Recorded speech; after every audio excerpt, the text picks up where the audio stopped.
Alright, welcome to episode 61 of the Pro-Go Baduk Weiqi Podcast. I am Xiaodai. And I am Gaza. Gaza. Now, Gaza, there's some major things happening this week. So, we're going to cover the biggest, or what's called the pinnacle of the women's world major, the Qingyuan Cup. And also a little bit about the Honinbo. So hopefully we're going to have a little bit of a shortened episode this week because I do have to get up early tomorrow morning. Yes. Before we start, though, did you check my sound? Oh, your sound, you sound perfect. I can see it, yeah. Oh, excellent. Lovely. Thank you. Yeah, I mean, by you sound perfect, I mean the sound quality as transmitted by the internet is okay, not that you sound Yes, okay. yes, I know. Yes, I know exactly what you mean. Thank you. Just so that you're clear, yeah. Yeah. I don't want to get too full of myself. Yeah. Yeah, okay. Okay, the Qingyuan Cup, Gaza. It's a massive thing, isn't it? So now, Gaza, this is the 6th Qingyuan Cup. So what we're looking at here is the picture of the last winner. Now, Gaza, do you want to tell us a little bit about what is the Qingyuan Cup? Yes, you're absolutely right. That this is a big event. It's essentially, if there was a women's world championship for Go, Yeah. it would probably be the Qingyuan Cup. Yes. There's one other international tournament for women, well, two other international tournaments for women. One of them is the Hobart Cup, but that is a team event, and the other one is the Senko Cup, but it's kind of more an invitational. There's only one player from each of Korea, China, and Taiwan participate in that one. Yeah. Whereas the Qingyuan Cup is a 24-player tournament with a similar structure to, say, the LG Cup, Yes. which is an open tournament. Yes. It's a Chinese-hosted tournament, so there are, I believe, how many players from China? Well, let's start with, there are 5 players from Korea, 4 players from Japan, 2 players each from Taiwan, North America, and Europe. Right. And then 9 players from China. Right. So a 24-player tournament. It is, one of the most coveted titles in women's professional Go. Yep. The list of winners are all extremely strong players, and it's held annually, this year being the 6th such event. Yes. Of course, the Qingyuan Cup is named after a very strong Chinese player who actually played in Japan during the Nihon Kiin and also before the Nihon Kiin. And that is? Well, that is also known as Go Seigen. Yes. Yes, perhaps he is considered to be the greatest player of the 20th century. Yes. Very, very famous player. Has Yep. there are many incredible stories and facts about him. Interestingly, though, it is a women's world championship, and the tournament is named after Go Seigen, who is in fact a bloke. But that's neither here nor there. Yeah, but now, Gaza, this tournament is hosted in the province in China called the Fujian province, which is one of the provinces on the coastline. So it's probably reasonably rich. And Go Seigen, his family is actually from the Fujian province. But of course, his dad, I think, used to live in Beijing. And then he also lived in Beijing before he went to Japan. So he's kind of from that province. His family's lineage is from that province. So maybe that's why this tournament is hosted in that province. Now, you didn't mention this, but what Yujin is holding up here, obviously, is a prop check. It says 500,000 renminbi. So that is equivalent to a minor title, one of the minor 7 major titles in Japan. And also, it's the prize money is higher than many of the domestic tournaments for open tournaments as well in many countries and regions. So Yes, that's actually more than even the biggest tournaments in Korea outside the internationals. right, so this is actually a really really a big tournament for women players, and we mentioned that Yujin was the winner last year, and this is the other losing finalist last year, and called Wang Qinshin. So, Gaza, shall we look at the lineup for the tournament?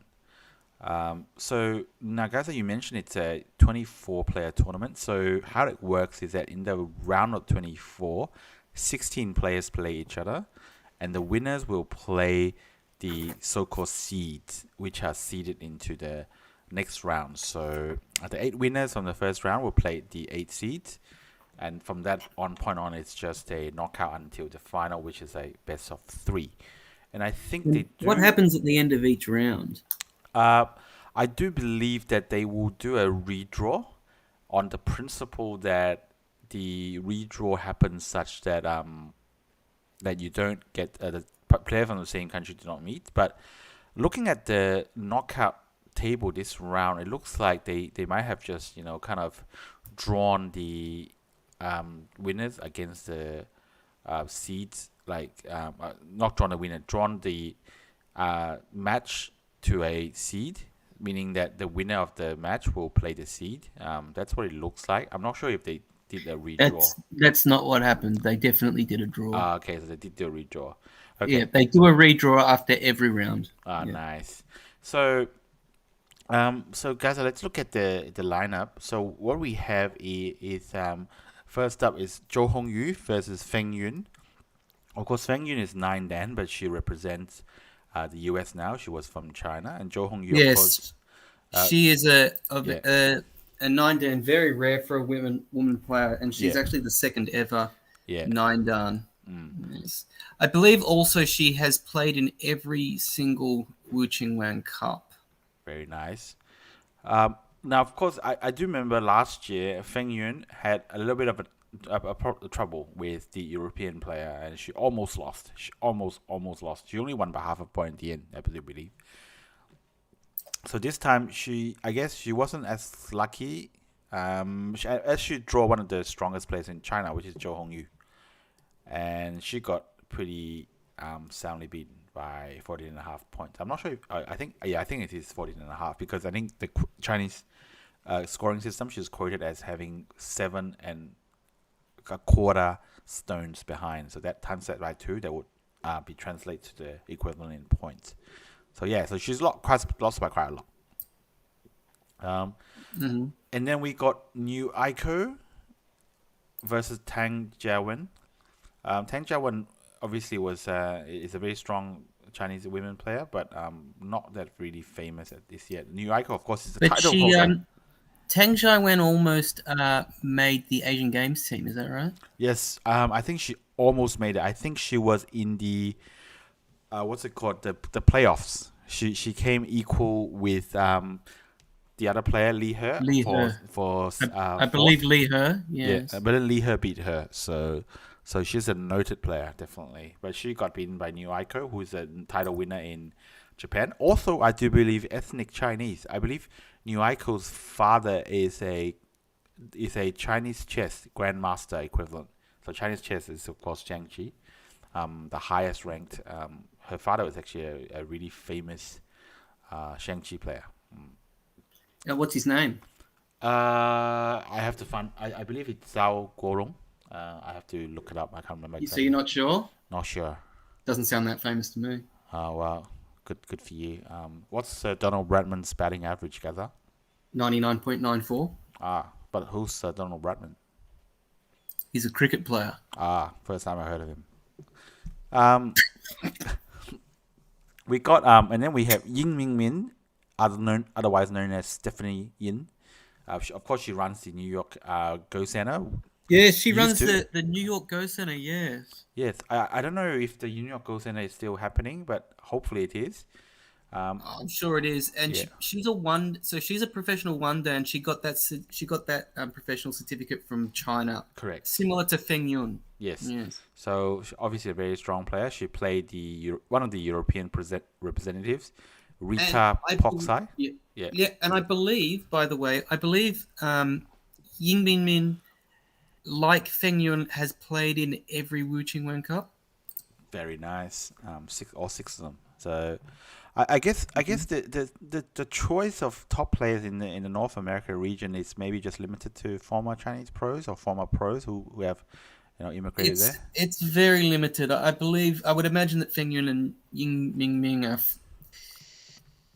quite convincingly the strongest women's players in North Korea. I could be wrong, Yeah. but I don't recall any women players in the last North American pro qualifiers. There have been women players in the North American qualifiers in the past, but Right. not recently. So Right. Yeah. hopefully there are some on the rise. Now, Yes. if I remember correctly, when I looked at the stats, Yiming actually had to come from behind to win this, and she was maybe, according to AI, down to about 5 or 6% win rate. Of course, AI isn't, AI doesn't mean anything anymore, but she did have to come back from behind. So well done to Rita. And I just checked. She has competed in all 6 Wu Qingwen Cups. This is actually the first time she's won a game. Oh wow, okay. Oh well, Yes. yeah. And then we got Li He versus Jeong Yujin. Now this is a big one because Gaza, I know you're a big fan of Jeong. I'm a big fan of Jeong Yujin. For anyone who doesn't know, she was last year the winner of the IBK Cup, a Korean domestic major, one of the biggest women's tournaments in Korea. And along the way, she beat such formidable opponents as Kim Yoon-ji and Choi Jeong. Yes, and now Jeong Yujin is actually a title holder in Korea, believe it or not. Yeah, I just said that. Oh yes, yes. Yeah, I just said that. And the thing is, Korea had 5 players in this tournament. Yeah. One of those is Choi Jeong. The other 2, I believe, were just. Oh no, actually, so Yujin, was selected because she's the current champion. Yeah. Choi Jeong and Kim Chi Young were both selected as ranking seeds, so the 2 top-ranked women players. Yeah. And there was a national team selection, which we'll get to later. Yeah. But there was only one qualifying spot for the Korean women. So there was only one opportunity for the other Korean women to qualify for this tournament, and Jeong Yujin was the qualifier. She ended up qualified for this. I don't know. I believe she had to win 2 games to qualify. But so she beat. Oh no, sorry, I'm looking at the wrong thing. But she ended up beating Kim Yoon-ji to qualify. Yep. She also she won 3 games. She beat Kim Hyo-min 9 dan, Cho Shong-ah 6 dan, and Kim Yoon-ji 5 dan. All of those are current or former title holders, women's title holders in Korea. All very strong players. Very impressive just to qualify for this tournament. Yep. 100%. 100%. And even though she's a title holder in Korea, normally she doesn't really do that well if you look at her win rate, really, Gaza. And she's paired up with Li He, who's like a former world champion. A former women's world champion, Yes. yes. And commenting on Jeong Yujin's win rate, she actually has, in both last year and the year before, she topped the Korean professional charts for losses. Losses topped. Yeah, she topped, but that doesn't necessarily mean that. That doesn't mean she's the worst player, of course, because to actually get a lot of losses, sometimes you need to actually do well. For instance, she qualified for a league. Yep. Right, which can give you the opportunity to lose more games, as opposed to some players who only lose once and they're out of the tournament. So she and her style does lead to a lot of losses. She's a very aggressive Mm. player. Yeah. Doesn't she doesn't take the safe option too much. Yes. I think you've used the word fearless to describe her before. Yes, And yes, that would be the right word. yeah, Yeah, correct, correct. and Because then yeah, yeah, you're right. Going on to Lee He. yep, Yeah, she is, as you said, a former world champion. She's won the Qingyuan Cup, mm, also known as the Bingsheng Cup. yep, She won that in 2012. mm, So yeah, former world champion, and she also recently re-qualified for the Asian Games women's team. yes. Now, so basically, the Chinese team only, well, any team who plays in the Asian Games only has four team members in the women's team. So you can kind of say that Li He is arguably one of the top four players in China, women players in China. So before the game, even though Jeong Yujin is a title holder in Korea, people really do think that Jeong really is not as strong as Li He, and that if Jeong wins, it will be an upset. But that was the result I was looking forward to the most. Jeong taking on Li He and winning, and that's exactly what happened, Gaza. Believe me. Yes, and if you do look at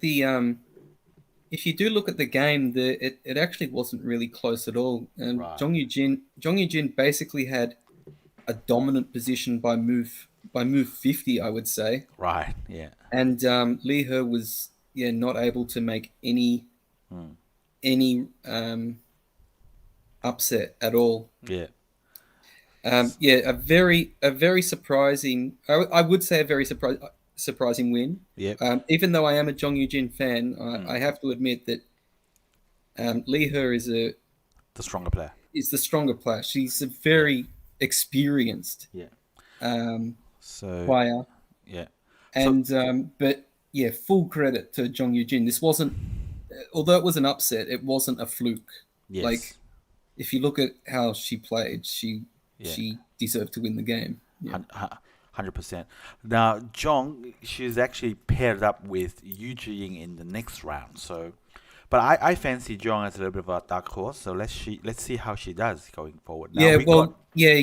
If Li He is, a formidable player, Ying is like another level up. Ying yeah, is is easily top two mm, women's player in China, arguably top one, yes, yes, um, but undoubtedly top two, and she's a seed for a reason. So yeah, yeah. yes, So, and then we moving on. We got Fujisawa Rina taking on Li Xiaoxi, who is Li Xiaoxi, of course, is just a noted player in China, but not that famous. Fujisawa Rina, of course, is a big name, but she won by 2.5 points. If I remember correctly, this is also a big reversal.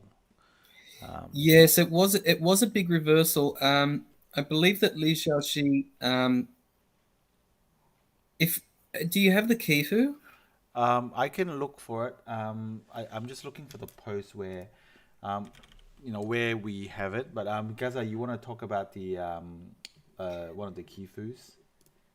Yeah, Yeah, I'm just having a look at the Kifu now, and it's pretty for this Fujisawa Arena game, and it's yeah, pretty clear. It's pretty clear where the reversal happened. right. You want to tell me which move it is? It would be move number 164. 164. Okay. So in this game, what we have is Li Xiaoxi as black, That's right. Fujisawa Arena as white. Yes, that's right. So we're up to 163. So 164 would be a move by Fujisawa. So let's look at that. Yeah, so it's like He- a Okay. it's like an invasion, and Mm, Black needs to make the right move here to sort of limit this mm, White Stone's um, capability. And yes. here the correct move is Q6, just blocking. I would have played that actually. Yeah. Yes, and then White will probably play something like maybe Q9, I think. Like that. Yeah. Just take some points. Well, yeah, I'm not sure Uh, if Black would play there. Black wouldn't connect. Um, Um, I'm not sure. Maybe I'm just thinking, what are the options? Black, of Yeah, course, yeah, black. maybe black. Yeah, maybe black would just take, Right, and then even if white connects, then yeah, black has enough. right. So that's enough for black. Yeah, Okay. yeah, Yeah, that's and and yeah. So that and she didn't do that. well, what she did was she took the stone immediately, Right. and now you see White can pull back what in Fujisawa Sente. Rina does, what white does. White can pull back in Sente. Yeah, Oh, and then so he decided to wedge. Okay. mm, Um. So now white gets more stuff in Sente. white gets more. Yeah, Um. I think that's like a 5 point. Maybe Right. it's 5 point loss. Right. Um, and that reversed the game. Mm. So Li Xiaoji was maybe ahead by like 2.5 points, and then now she after that she was behind by 2.5 points. Right. Right. Right. Just a very big Yosei mistake there. Fujisawa. No matter what happened, Fujisawa Arena managed to get through. But her next opponent is Wang Chenxin, the finalist in last year's edition. Now we got Yiming versus Nakamura Sumire next, and And how many times have Wu Yiming and Nakamura Sumire played each other? They played in the Hoban Cup last year. yes, They played in something else. I'm gonna try they, and they find out. they might have played. Would they have played in something like Senko Cup or Wu Qingyuan Cup? Because in one of the interviews before the game, Wu Yiming did say, "Why do I always draw Sumire?" You know. So she has noticed a bit of a pattern as well. Yeah, Yeah. so she played. Okay, so she played Sumire in May last year. That must have been the Hoban Cup, Mm, and she played her in May this year.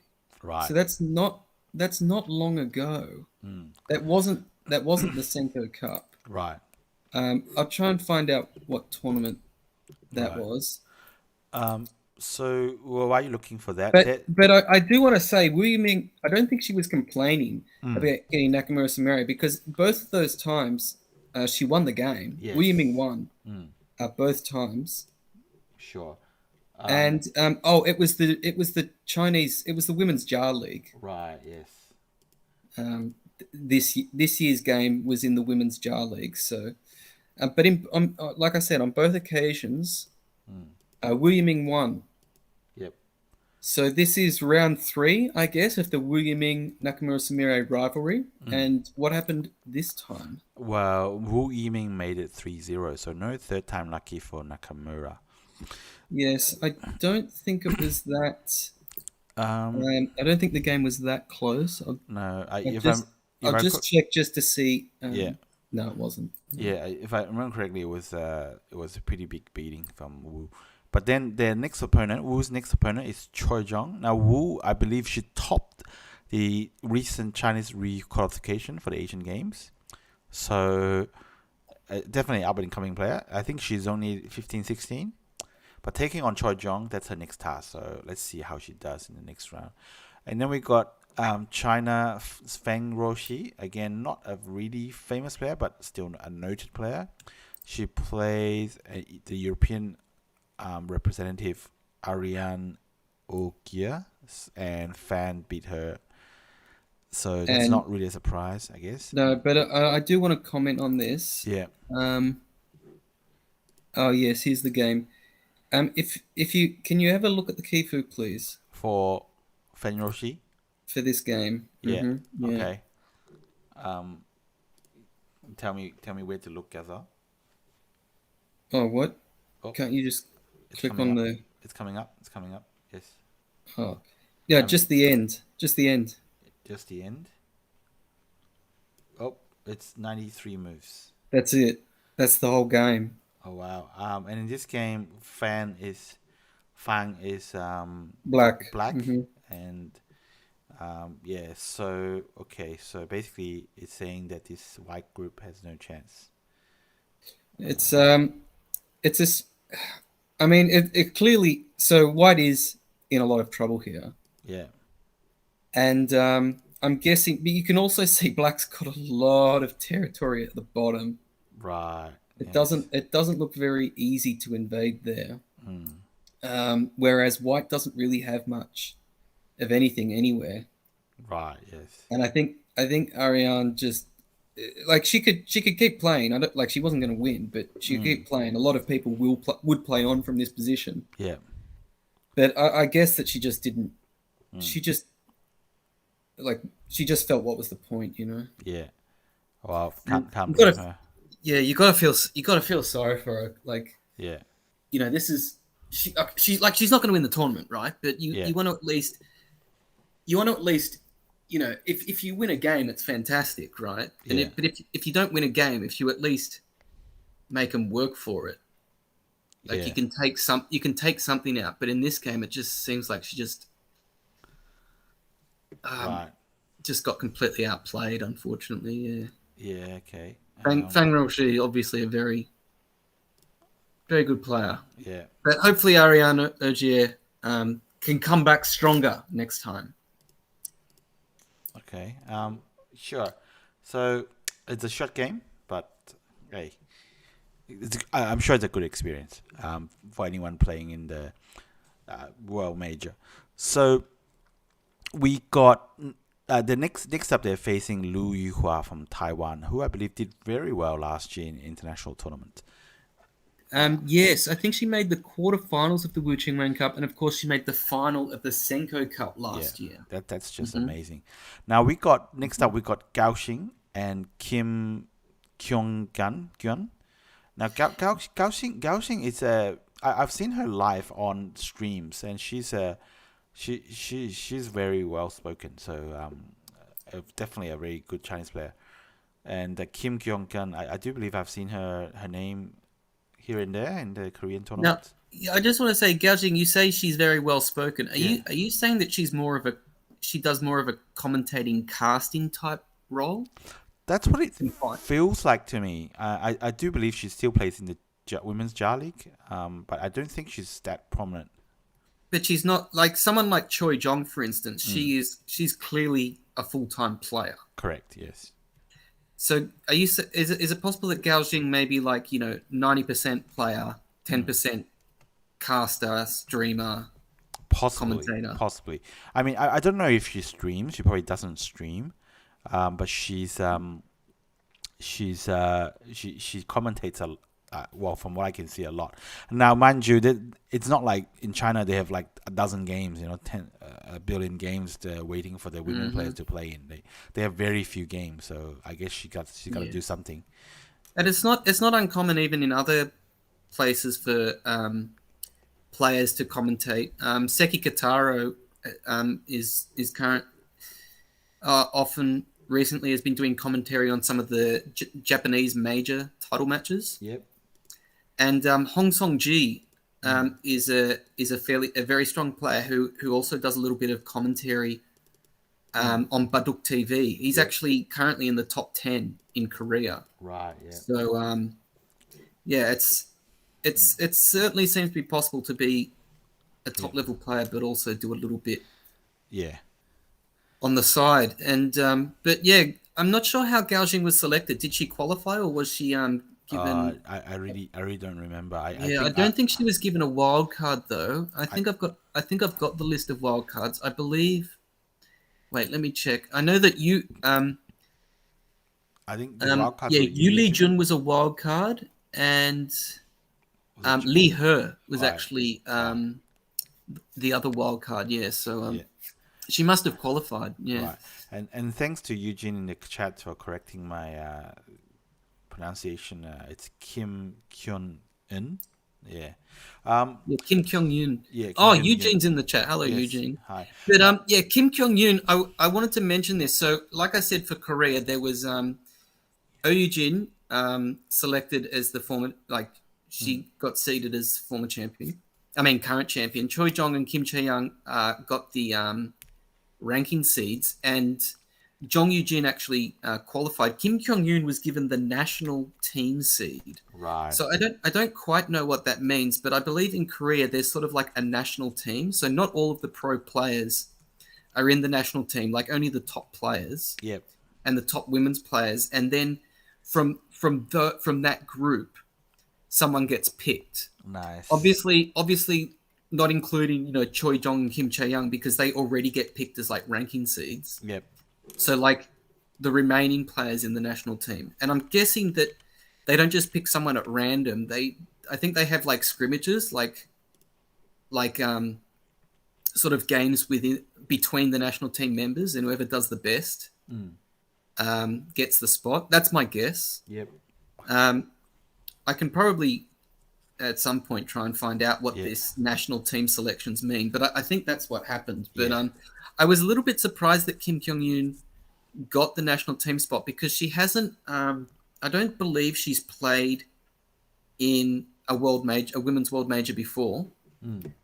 And she's not. Sometimes she is in the top 10 in the Korean women's rankings, but she's never been in the top 5. I don't think. Yeah. So, yeah, it does seem. Yeah, it was a little bit surprising for me, and it turned out that she didn't actually. Yeah, she didn't. She had a decent game against Gaojing, but she was not able to get the win though. Yep. She had her chances, but wasn't able to convert them. So right. This is a hard one to pick for me, but the next opponent is Ueno Asami, so that will be a formidable opponent. Yeah. So like we just said, Gaojing beat Kim Kyung-yoon, and will be facing Ueno Asami. Yes. In the round of 16, and Asami. So, can we go through the round of 16 matchups? Yeah, sure. Let's go through the round of 16 matchups. So let me try to find the picks. There we go. The round of 16 matchups are, we got Yu Jun versus New Aiko. Yeah. So New Aiko was the player who won in the round of 24. Correct. So something we didn't mention. So I'm not sure how she got selected, but she is a current, I believe, women's title holder in Japan. She won the domestic Senko Cup. Yep.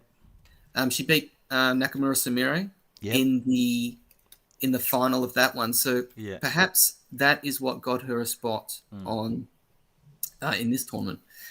Sure. Yu Jun, she was selected as a wild card. It seems like the Qingyuan Cup always seems to select a Taiwanese player and a Chinese player for wild cards. Like I think there's 2 wild cards. They selected Yu Jun from Taiwan. I'm a little bit surprised at that. She doesn't seem to be.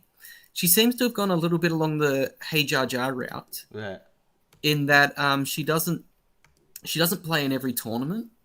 Yes. And if you actually look, if you go to the Taiwan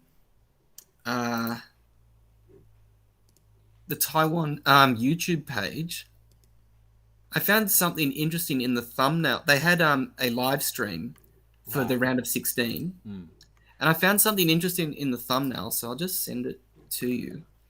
If you look at the thumbnail, so there were 2 Taiwanese players in the round of 16. So they had they showed a thumbnail with pictures of all 4 players in those 2 games.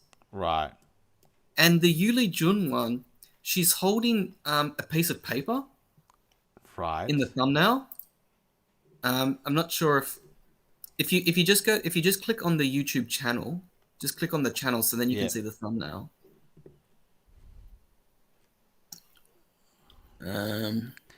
Just go to live. Click on live. Yeah. Yeah. So the thumbnails. It's the first one there. Yeah. You can see she's holding a piece of paper. That's because she does this. I think she does this segment on the Taiwan YouTube channel where she like reads pro news or something like that. Yes, she does. I've seen that. Yeah. I just thought it was interesting that they used a thumbnail from. They used an image from that. Where she's not playing Go, but just reading news as the thumbnail for her game. It just seems a bit weird. Yeah, like these videos from Taiwan, it's literally called, creatively named, Weiqi, weekly report, right? Okay, and it's a bit cringy to be honest. Basically, she's reading a paper. They don't even have a teleprompter, so she often looks down when she's reading the news, and she reads it in a little bit of a monotone, kind of way. So I guess it's I congratulate them for trying to do something, but Yeah, but it isn't really that interesting to be honest. Now, Gaza, would you have but preferred? could you imagine, right? Yeah, Could you imagine if they had a thumbnail of a Shinjin So versus Kurji match, yeah, and in the thumbnail they had a picture of Shinjin So looking at a go board, yeah, and a picture of Kurji opening a restaurant. or wearing a massive chef's hat. But Yeah. Gaza, are you saying that you would have preferred that Yujin is holding up a newspaper instead of a piece of paper, like over here on the right hand side of No, the screen? I prefer it was just like just a normal photo. Like Yulu Ha in the thumbnail, Yeah. she's holding a ghost stone Yeah, in the thumbnail of the Yeah. of the live stream.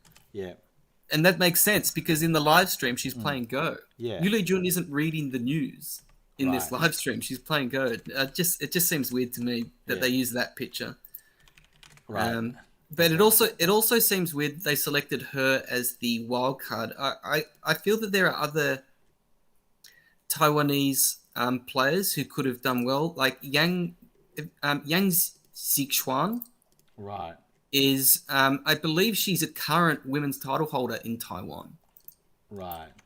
So I would have definitely picked her if they picked anyone for the wild card. Yeah, she's the female Zixuan current title holder. So that's one of the Taiwan women's major tournaments. All right. Whereas Yuli Jun isn't the current title holder of any tournament. So All right. And by the way, this is Yuri Jun's Facebook page. Okay, so one of the first posts it says here is that today what am I eating? Okay, and then we scroll it a bit down. Okay, there's some Go content. She's playing some online Go with fans, and then she's doing fashion, maybe shopping for fashion, or actually selling her Weiqi app while also shopping for fashion, a glassware kind of advertisement. So then she does, and then she's got pretty pictures of herself posing.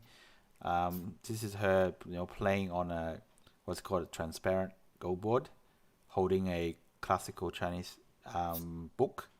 So very interesting stuff there. It's really hard to say. I mean, you can clearly tell she's I guess, Weiqi player, but she does a lot of other stuff. Let's just say, I think. But enough about Ulijun, because she actually lost to New Aiko. So yeah, and the game wasn't really that close either. yeah. So Yeah. well, next up we got Oujin versus Zhou Hongyu. Oujin, of course, as we mentioned many times, was last year's winner. Yeah, so she is the reigning Qingyuan Cup champion. Yep. And so she was seeded into the round of 16. Now, Zhou Hongyu, though, she's a former champion. Yes. She may have won it, 2 years ago? Right. Let me check. No, Choi Jeong won it 2 years ago. Zhou Hongyu won it 3 years ago. Right. Mm-hmm.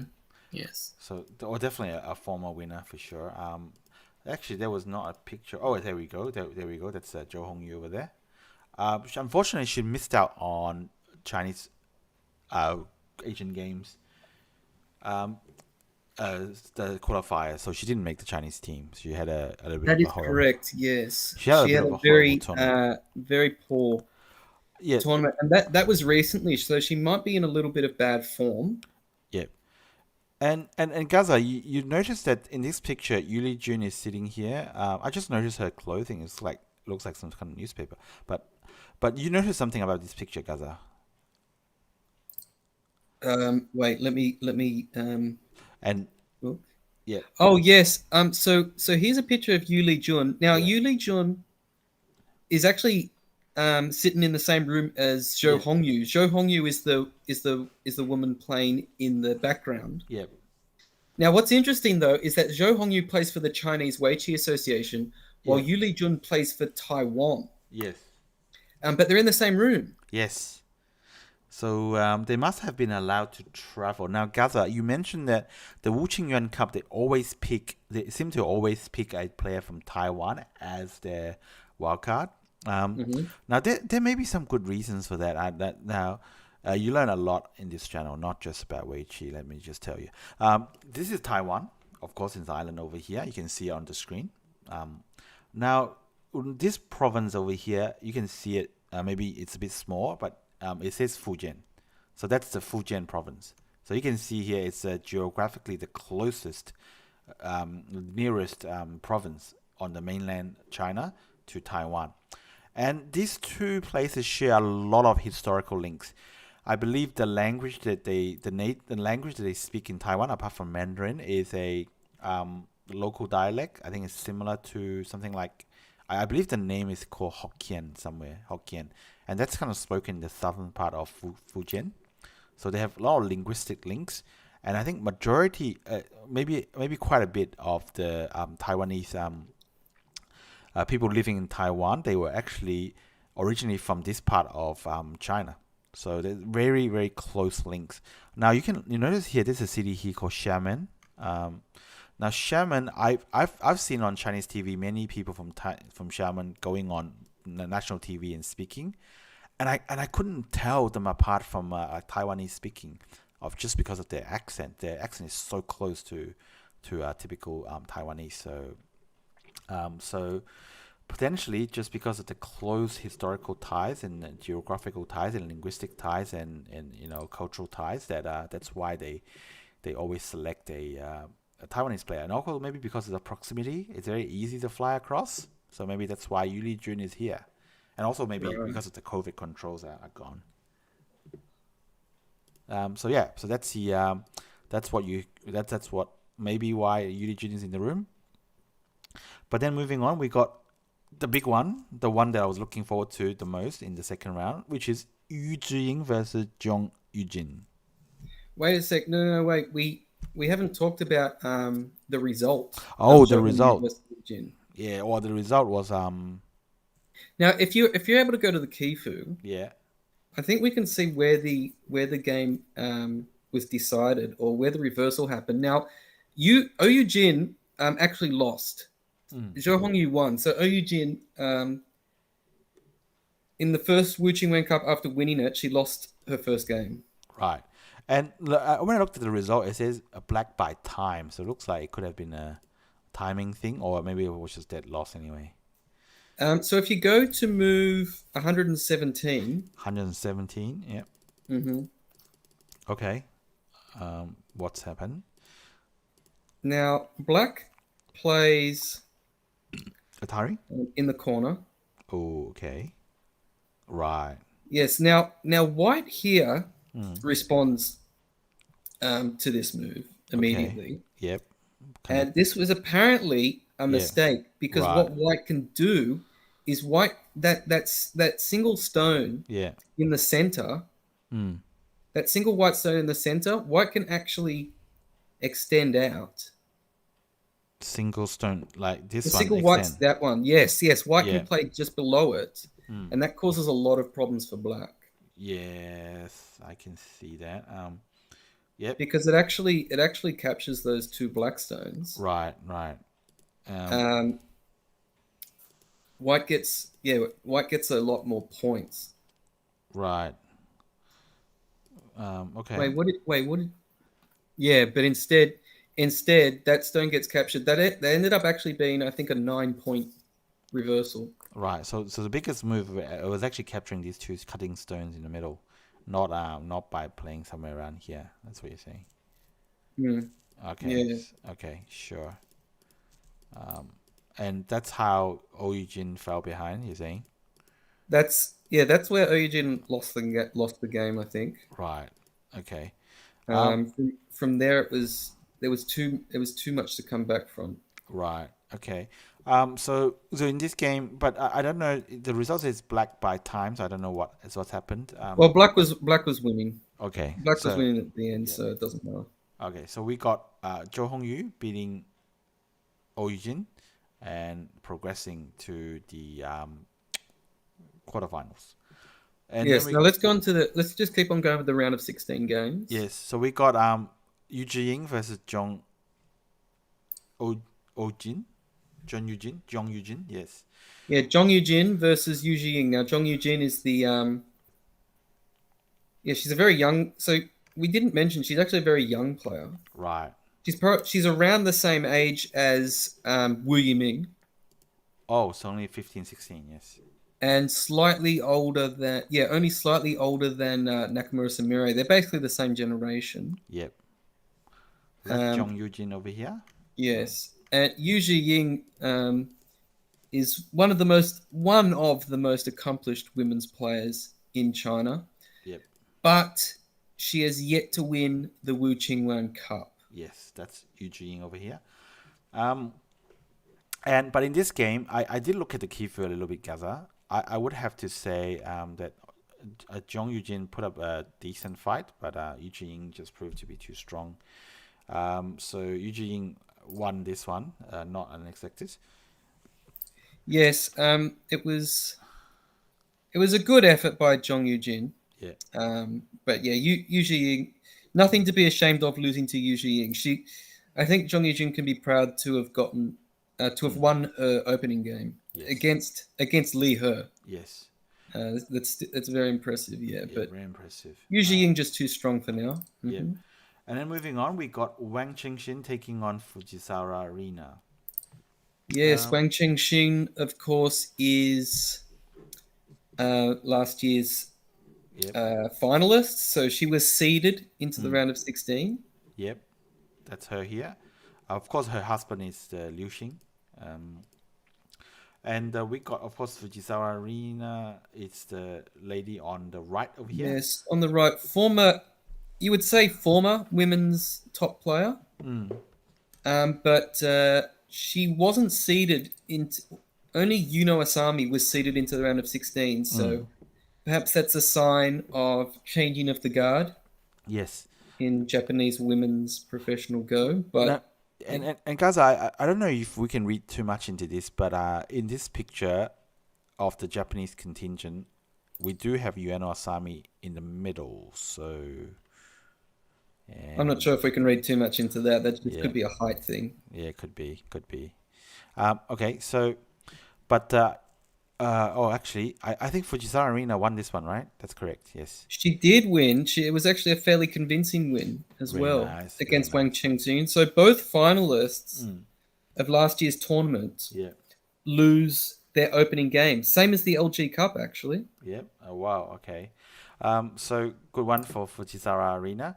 Now, next up is probably the second most anticipated game for me of this round, which was Choi Jeong versus Yiming.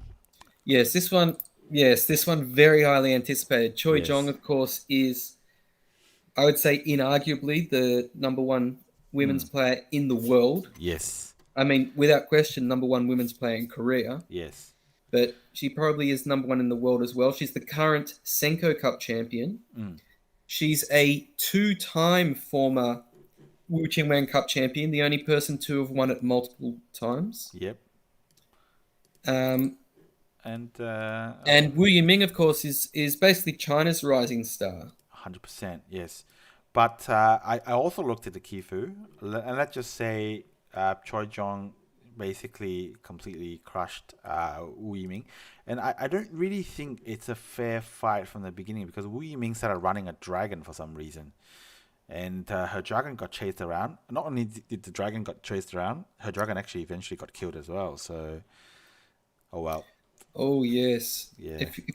If you show the Kifu, you may as well show the Kifu. I mean, you can't talk about a big dragon dying without showing the Kifu. Yes. But it seemed very similar to the Jeong Yujin situation. Jeong Yujin, Korea's rising star, having to face top Chinese player Yu Ying. Well, China's rising star got the same treatment. I guess it's only fair, right? Yeah. Well, I guess so. You have to say that. And let's maybe pay a little bit of attention to the dragon. So Wu Yiming is black in this game. Notice Wu Yiming does like the mini Chinese openings or the micro Chinese. I'm not sure, but right, yeah, she very much likes those openings, and you can't blame her. She's got good results. Yeah, So this is already going wrong for Yiming at this point in the game. So, and Yiming bravely decides to keep everything. And Choi Jeong just like, okay, well, you can keep everything now. Look at, now you're running now you're running two black pieces, and Choi Jeong's only running one. This is already going wrong. That bamboo joint is. Yeah, and then I guess Weiming saved one of her groups, which is this bottom right group over here. But look at what's happened to the top group. Yeah, so she has to kind of try and get out, and trying all sorts of things. So yeah, it really doesn't get any better. Obviously, Black's group, which is Choi Jeong's group here, isn't alive. But White's group. White's group isn't alive. So, but it does look like that if White gets a bit more liberties, then Black could be in trouble here. And I think that's capturing exactly race. Yeah. I think even just looking at this, it's pretty obvious that White's got more liberties. So yeah, and then it wasn't. So this whole Black group just died. Yeah, you can't blame her though. It wasn't. I don't think it was. She just got outread. Really. It was worth the fight, and I commend her for taking on the fight. Yes. Didn't work out though. Didn't work out, and the game finished a relatively quick 156 moves. 156 moves. Yeah, she'll learn from this. It's a good experience. Yeah. Yeah. No shame in that. No shame in that. And then we got Kim Chae-young taking on Stephanie Yin. I guess the result aren't really in doubt, guys. I don't think. No, this one wasn't really in doubt. No, but just a quick thing. We mentioned Stephanie Ying. Yeah. First time she's reached the round of 16. She's played in every Qingyuan Cup before, but this is the first time she's reached the round of 16. So well done to her.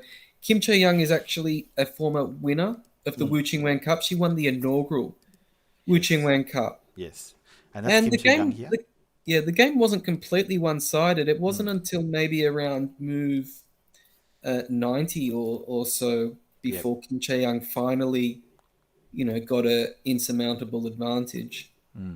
So definitely I think you're definitely right. I do remember glancing at the win rate here and there, and Yiming was doing really well. Stephanie Yin was doing really well until the middle game. Now and then we got, I guess, a pretty interesting. Wait, matchup. can we just? Yeah. We've now gone through 6 round of 16 games. I believe we've got 2 winners from Japan, 2 winners from China, and 2 winners from Korea. Is that right? Right. Possibly. Yes, I believe so. So it looks like a pretty good pretty good even mix spread, for. but there's still 2 more round of 16 games to go. So let's see what happened there.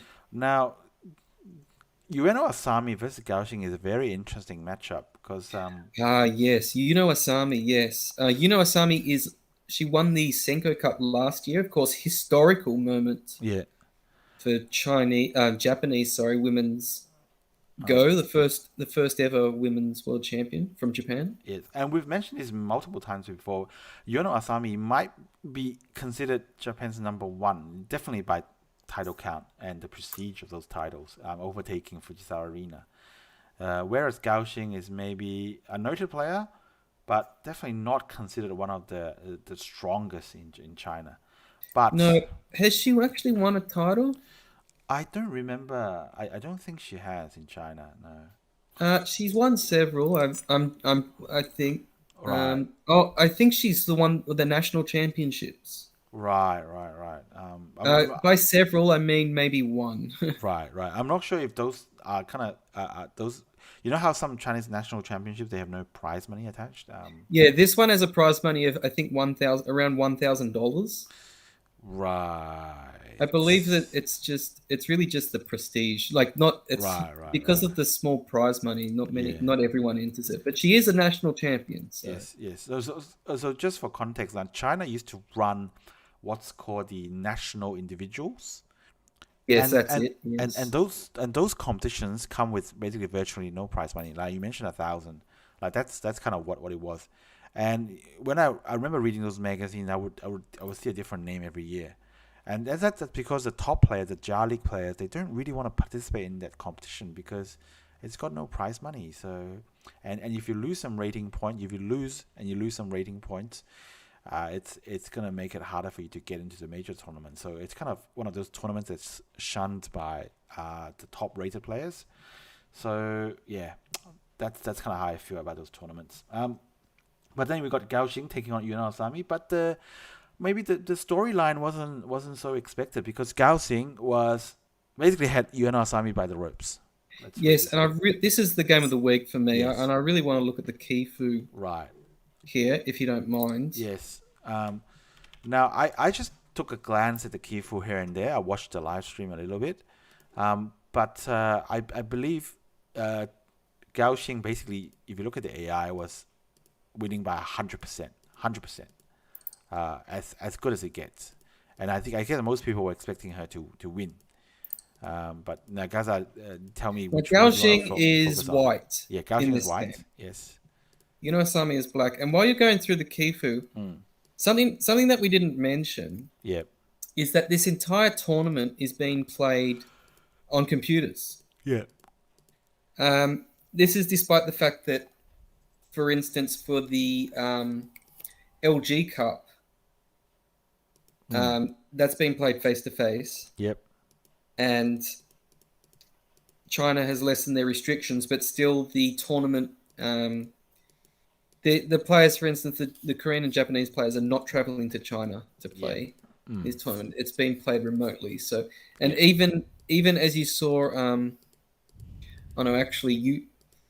not sure if it gets to a China versus China game, I'm not sure if they'll play remotely or if they'll play face to face. I think we do remember that. For example, I think it was the Samsung Cup who had a similar dilemma, and I guess our conclusion was that it's only fair for everyone to play on the computer so that everyone experiences the same conditions. Because if you play on the board, you don't have the possibility of a misclick. So I guess you're at a bit of a lower risk. So I guess I would imagine that if every game in that round has to be done the same way. So, for instance, if the semifinals are China versus China and China versus, say, Japan, right, they would have to do both games remotely for fairness. But but if you recall, the LG Cup final was played face to face, but all the previous games were played remotely. So we'll see. Yeah, we'll see. But you can see, I mean, I think we're already past. If you go to, say, move 150 or something like that, the AI basically says that even for AI, it says that black is in a lot of trouble. Yes. In the lower right area, and white should be able to kill a good chunk of stones here. Not all of them, but a good chunk. But Ueno Asami manages to make everything live. Yeah. And I believe the losing move was at move 200 after move 233. Right. Now you've gone. Yeah, so I believe here that white needs to play. So white plays in the bottom right. Now you see where white plays, move 234. White needs to play. Yeah, white needs to play one space up from there. Yes. So push from the top instead. Yes. Yes. Now I do remember reading an article about this, and people were thinking that maybe Xing misclicked by playing here because it's obviously not the right move. But she clarified in the post-game interview that it wasn't actually a mistake. She was just what do you call it? A bit light in the head. She was not thinking straight, and there was some really interesting comment. Well, I know that feeling. Yeah, I know that feeling. Yeah, cool. Yeah, and you're good at it as well, Gaza. Yeah, thanks. Yeah, and there was some interesting detail in that article. Basically, I need to explain that for people to understand it properly. You need to look at a picture of Xing. Now, I would have to say that even for okay, maybe not even, but look at Xing. It's like she does look very thin. She does look like she maybe could do with some more meat. And just look at the elbow over here. That kind of is like she's almost gives me the feeling that she could eat more food. And basically in that article they were saying that because Gao Xing is so thin, she might be a bit physically weak. So by the end game she's already very tired, a bit lightheaded, and can't really think straight. So maybe. Well, I don't really know what to say about that. I think that's pure that's speculation. that's a strong hypothesis. That Yes. Yeah. But But it was a complicated position. It was a complicated position, and honestly, the way that Asami brought this game back from the dead reminds me of Shinjin So. Oh, big call. I'm just saying that the way she's able to turn what looks to be a hopeless situation into such a complicated position that it gives the opponent an opportunity to make a mistake. Yes. Very reminiscent of Shinjin So. Yes. Now, Gaza, you said that Japan before for the first 6 games, Japan has already had 2 players making the quarterfinals. That's right. And this is one more, so that makes 3. Oh wow, 3. Oh 3. Gee, yes. Oh wow, yes. And you know what that means, Gaza? No. That means by the pigeonhole principle, Japan cannot come last in terms of the number of participants in the quarterfinal anymore.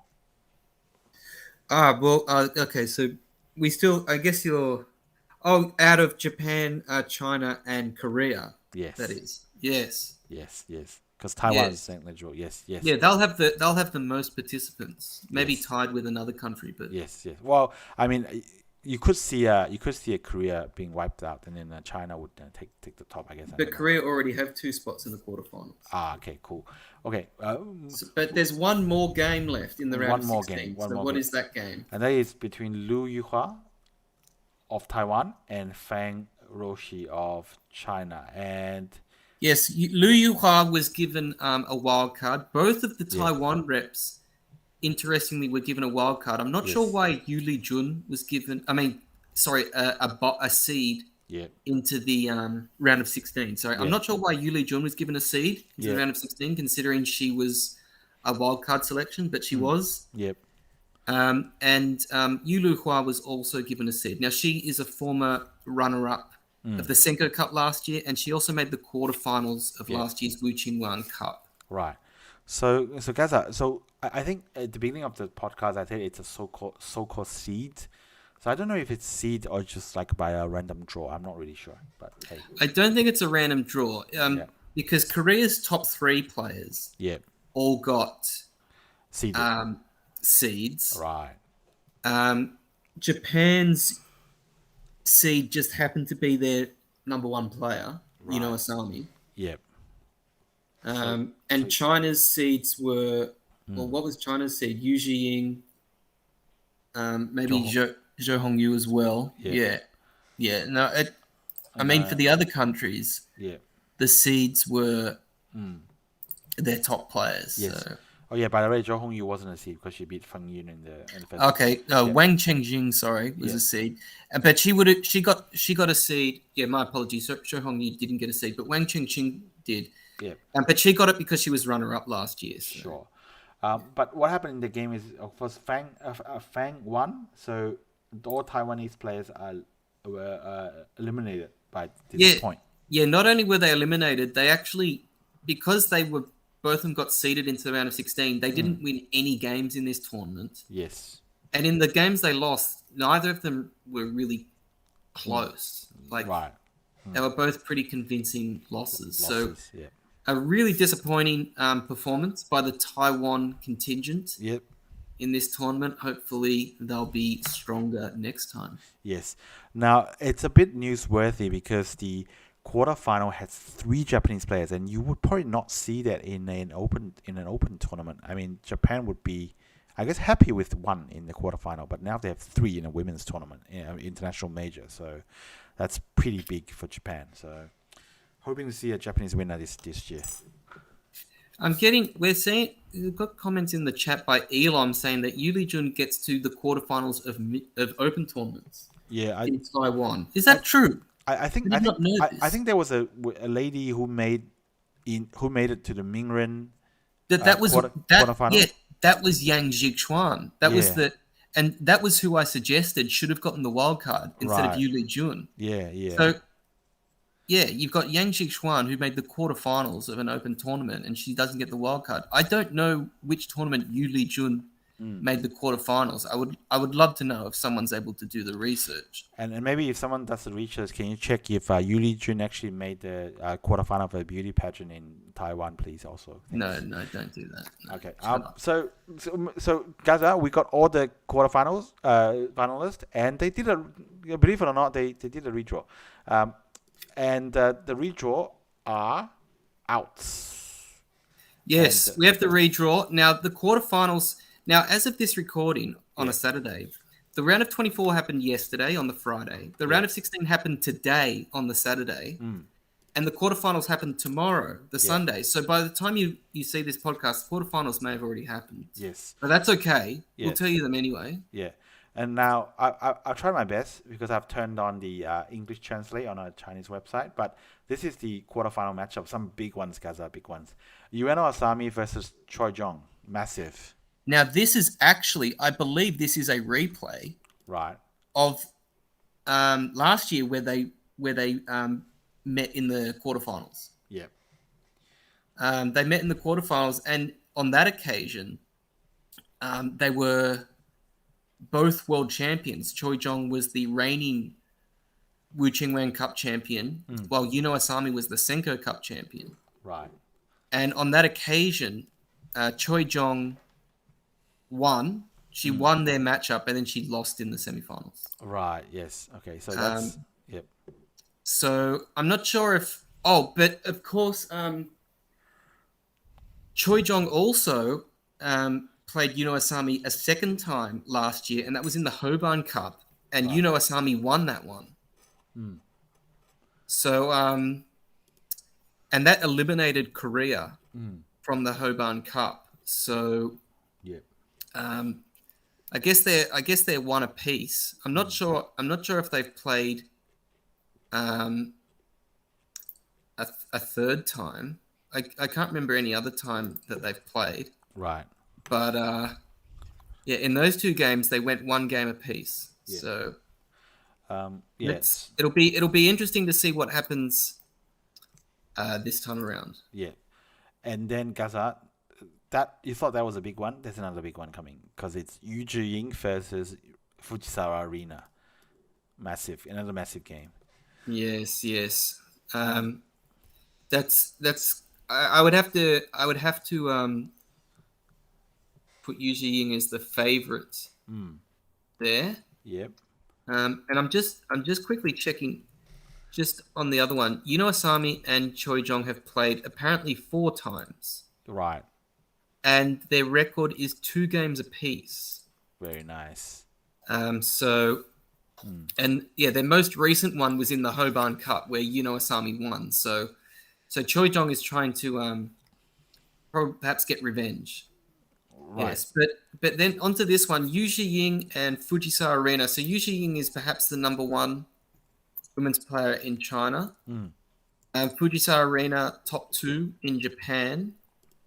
I'll just quickly check.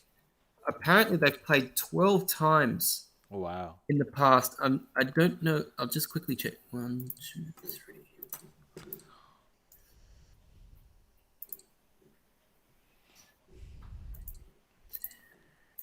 Yes, and the record is Yujin won 10, Fujisawa Rina's won 2.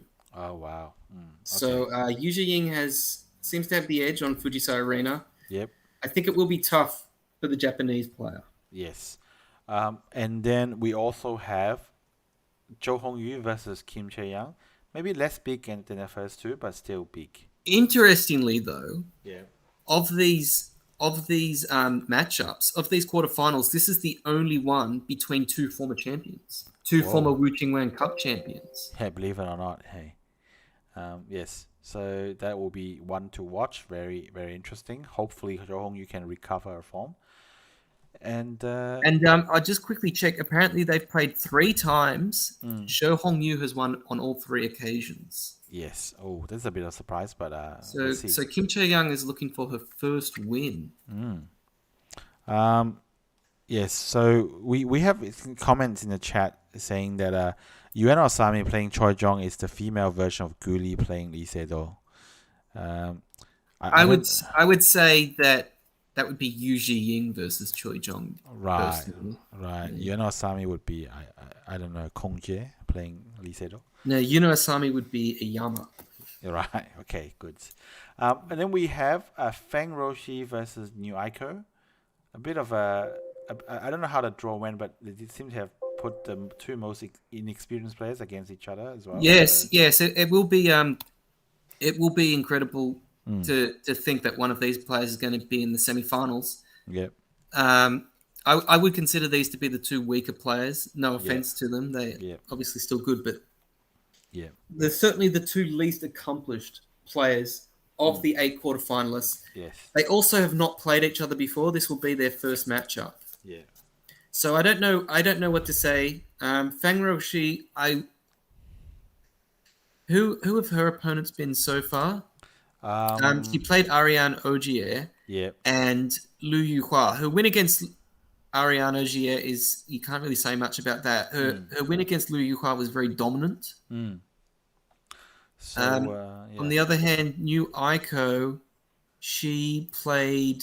New Aiko is she? Yep, she played what? She played Tang Jiawen. Yes, Tang Jiawen. And then Yu Li Jun. Yes, honestly, I don't really know what to say. I mean, she's her game against Tang Jiawen. Her game against Tang Jiawen was a bit of a complicated one, and no offense, but I'm not too impressed by her beating Yu Li Jun. Yeah. Okay. Wow. So I'm gonna have to say, just based on performances so far, I would tip Fang Rouxi. Yeah. Right.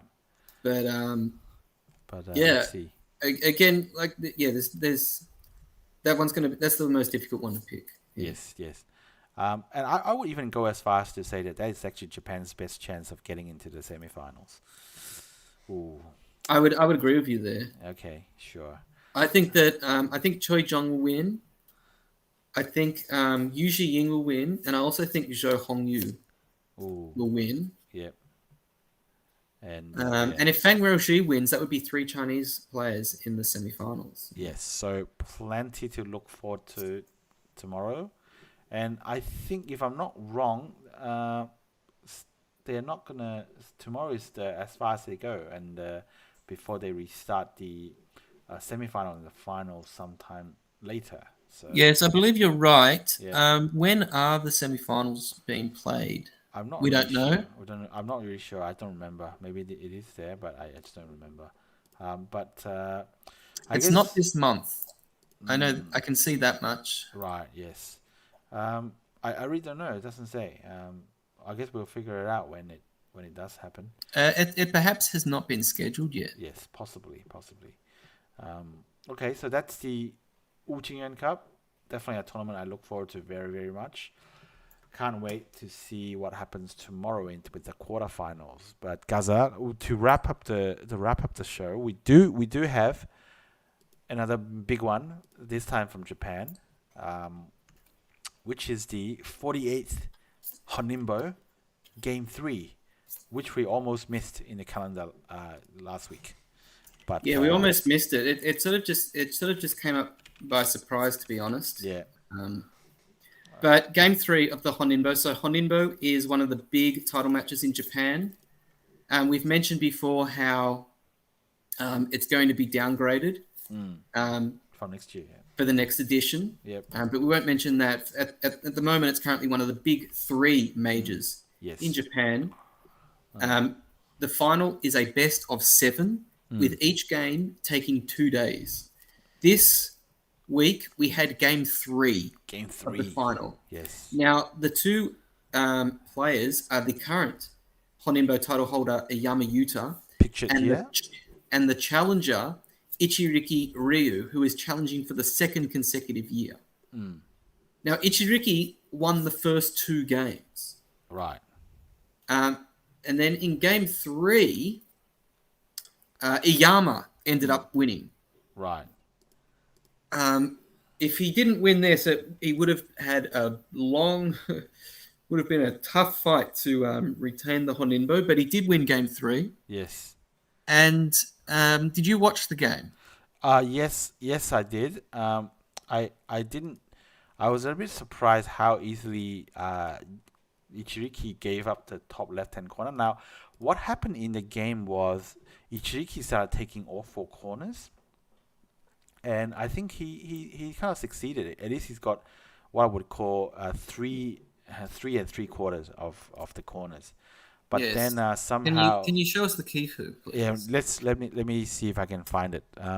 So he was taking some corners, and oh yeah, there we go. Here's the Kifu. Yeah, so in this game, Iyama Yuta is black, Ichiriki is white. So obviously at the beginning was maybe just kind of normal play, but the strategy was very clear because it was Ichiriki taking corners and Yama taking the center. And yeah, you can see here up to this point, like you can see that all 4 corners are basically Ichiriki.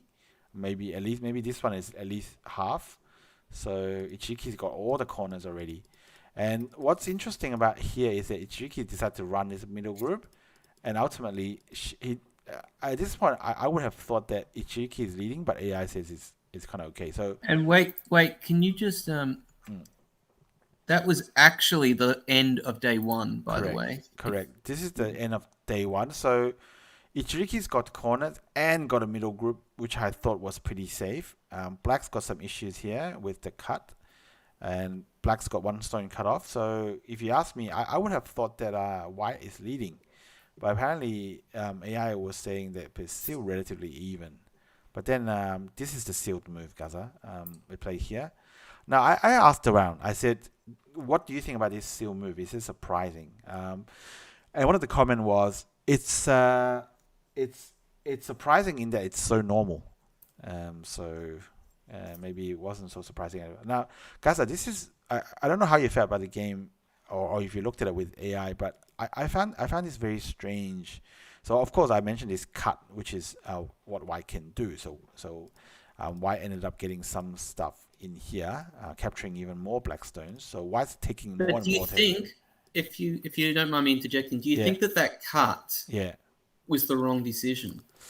Honestly, I like at my level, I would have been thinking about this, because it does look like it's good points for me to take, but it does look, maybe it's a bit greedy if you think that you're already leading.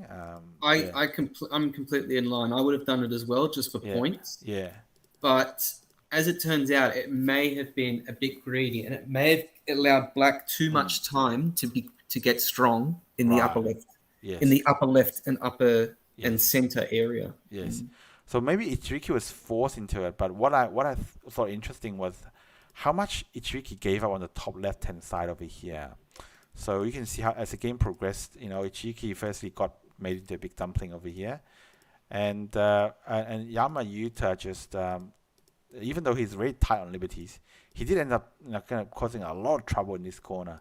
And if you look at what's happened in the game, is that he ended up kind of like causing White so much trouble that he ended up taking this corner, taking a lot of point here. And that was the most striking part of the game for me, in that how easy it felt. How easily Ichiriki kind of gave up the corner. Maybe he was forced to, because obviously I didn't read very deeply, but that's how I feel about it. Like, look, there was Ichiriki's white corner. Now it's completely Black's. That's a lot of difference in points. So I do wonder if that actually is the reason why Ichiriki lost this game. But I also was watching the live stream, and I don't think that Ichiriki managed his time very well. Yes. Oh, yes. I do remember that as well. Yes. I believe Iyama by the end of the game, Iyama had maybe a couple of minutes left. Right. Whereas Ichiriki was already down to Byoyomi. Right. Yes. He'd been in Byoyomi for many moves at that point, and yes, I think that perhaps his time management is what caused him to right. not make the right plays on some occasions, because the game, it wasn't a simple. It certainly had not become a simple game on the second day. Yes. Because of the complexities in the top left. Yes. But in the end, Iyama, I was very impressed by Iyama's play. And not just, his time management allowed him to make strong moves at the right time. Yes. And the way he managed seemingly giving up all four corners with the Blackstones. Yeah. Very, very impressive. I was quite impressed by Iyama's play in this game. Yeah. So generally, I think it was a good game to watch, and Iyama pulled one back, and Gaza, I did bother to run some simulations. Now Yama does have a little bit of a slightly higher ratings point than Ichiriki, about 50 points, but going 2-1 into the games. With the score being at 1-2, one being the number of wins that Iyama has achieved, it looks like that according to these ratings points, you would expect the Iyama Yuta and Ichiriki to win this title at a probability of 45% versus 55%. So it's still very, very close. It could go either way. So definitely another interesting series to watch. That's right. And one other thing to point out is that Ichiriki, before this game, had a winning streak of 15 wins. Oh, yes, yes. He'd won his last 15 games. They were all domestic games, but still to win 15 games in a row, very impressive. So he was obviously in extremely good form.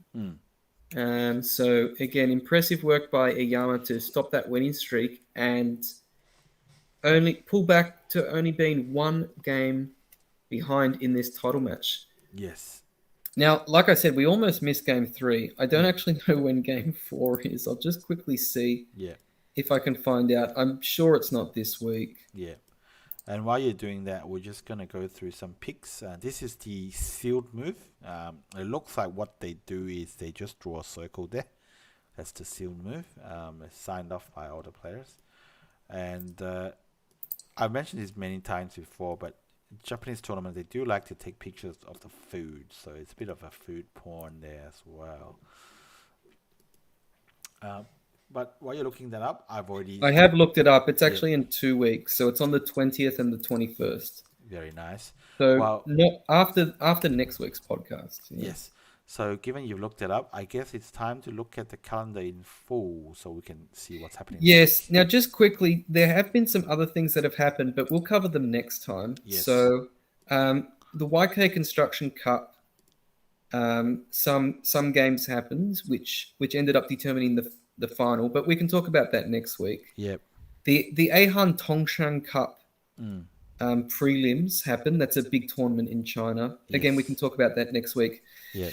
But in the coming week, like we said, tomorrow, we've got the Qingyuan Cup quarterfinals. We already mentioned the quarterfinals. There are some strong games there, really exciting. Yes.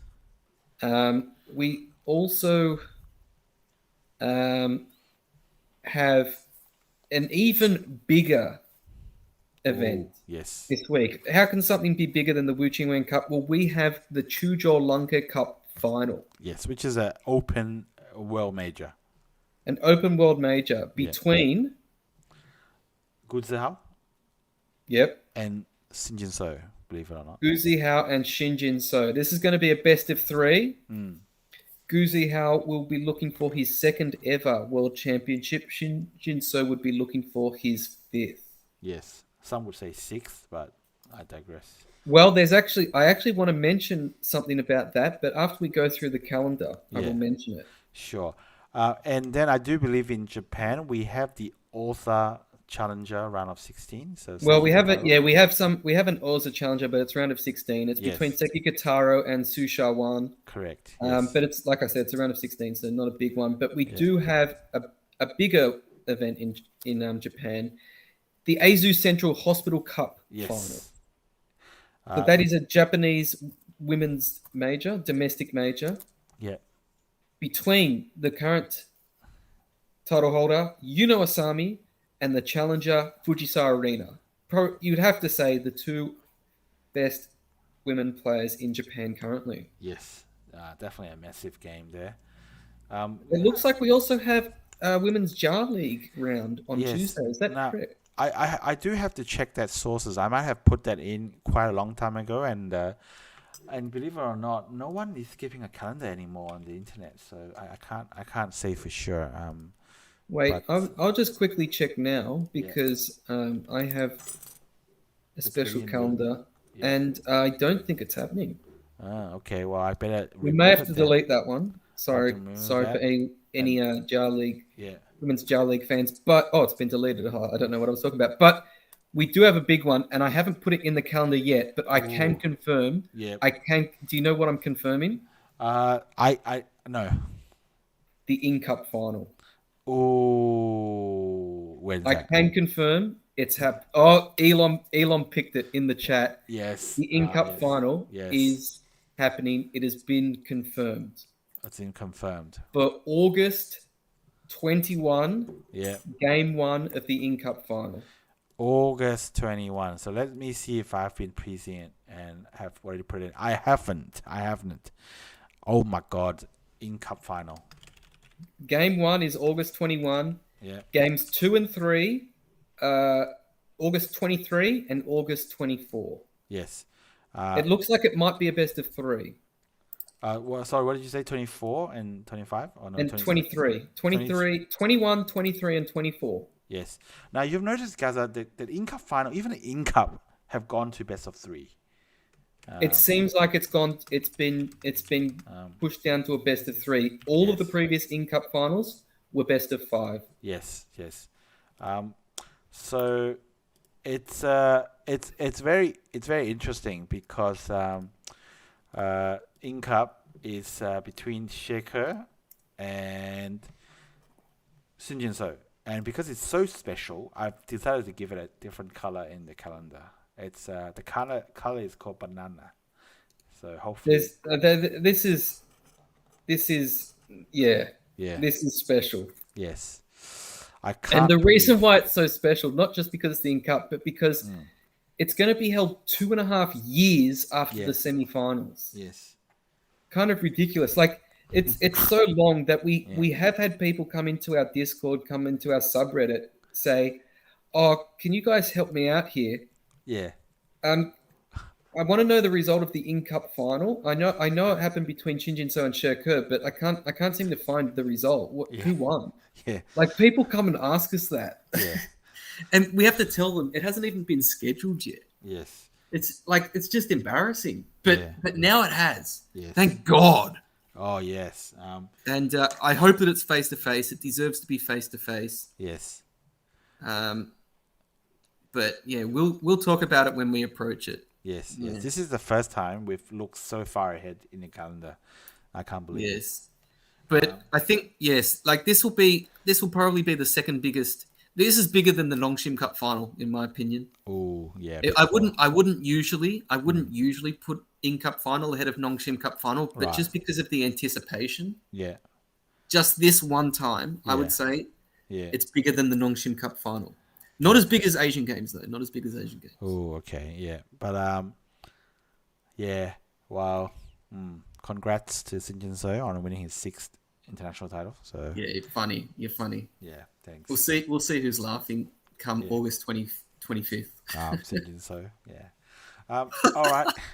Okay, so guys, I guess that wraps it up. Yes. I'll let you go to sleep. Yeah. Yes. And thanks to Ilom in the chat and Eugene. And Eugene as well. Thank you very much, everyone who watched and everyone who watched either live or will watch afterwards.